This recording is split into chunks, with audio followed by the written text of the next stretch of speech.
नहीं है। चाणक्य की कूटनीतिज्ञता के कारण ही चंद्रगुप्त ने सम्राट का ताज पहना। आचार्य चाणक्य ने अर्थशास्त्र के अतिरिक्त नीतिशास्त्र की रचना की। आचार्य द्वारा रचित नीतिशास्त्र वर्तमान समय के लिए भी महत्वपूर्ण है। इसमें व्यक्ति को सामाजिक, व्यावसायिक, आर्थिक और कूटनीतिज्ञ नीतियों का इस्तेमाल की सलाह मिलती है।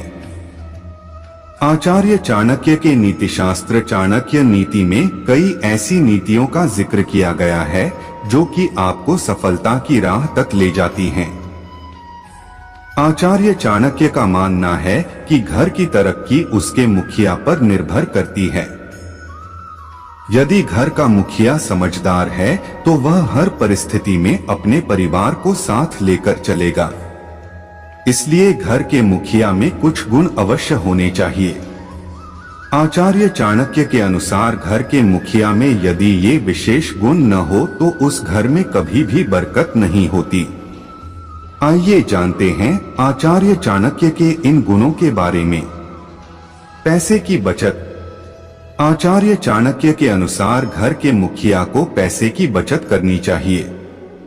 घर के मुखिया की जिम्मेदारी है कि वह पैसे की बचत करे ताकि भविष्य में जरूरत के समय उसे किसी के आगे हाथ न फैलाना पड़े।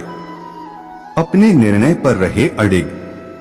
आचार्य चाणक्य के अनुसार परिवार तरक्की तभी करता है जब घर का मुखिया जो भी निर्णय ले उस पर अडिग रहे। घर में वह अनुशासित माहौल कायम रखे। ऐसा करने से ही घर के सदस्य तरक्की करेंगे। न हो कान के कच्चे। आचार्य चाणक्य के अनुसार घर के मुखिया को किसी भी बात पर बिना प्रमाण के भरोसा नहीं करना चाहिए। यानी घर का मुखिया कान का कच्चा नहीं होना चाहिए।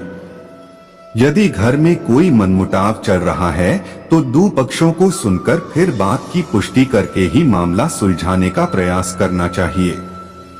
निर्णय लेते समय सावधानी।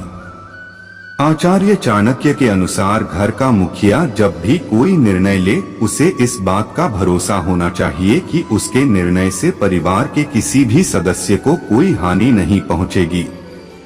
खर्चे पर नियंत्रण। आचार्य चाणक्य के नीतिशास्त्र के अनुसार घर के मुखिया की जिम्मेदारी होती है कि वह घर को जितनी कमाई हो उसके हिसाब से चलाए। ऐसे में बिना वजह के खर्चों पर काबू रखना चाहिए। यदि घर का मुखिया ऐसा नहीं करता है तो उसे आर्थिक संकट झेलना पड़ सकता है।